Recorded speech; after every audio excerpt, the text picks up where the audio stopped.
I'm starting today's podcast at the loom, and what you're looking at are the 4 bouts or sections of the warp called Sedona that's going on the loom.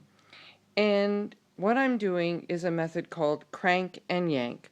What I do is I yank here and make sure that the threads are not knotted up against the reed, and then I go in back here to the back of the loom. The colors of this are so pretty. And when I get here, using this ship wheel, that's what it looks like, I crank on the warp just a few inches at a time, making sure that there are no knots caught at the reed. And every third round, I put sticks in, lay them against the shelves here, the flat edge, so that they separate the warp and prevent the threads from sticking to each other. So that's what I'm working on today. I have 20 yards to crank and yank its way on.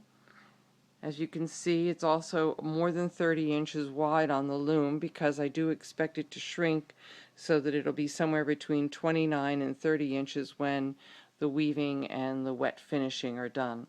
So these are the colors. This is the next baby wraps that are coming, well, going on the loom now and will be coming off at some point once I start the weaving. But this is the first step after it's been threaded through the heddles. You can see the heddles here. They're made of string and Texsolve. So it's all threaded through the heddles and then through the reed at the front of the loom. There's the reed, and there are all the threads all the way across the loom.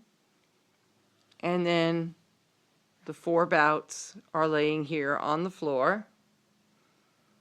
And I'm cranking and yanking my way through 20 yards of bout. It'll take me a little while, but once it's done, the entire warp will be on the back of the loom, ready for weaving. And that'll be the next podcast. Bye.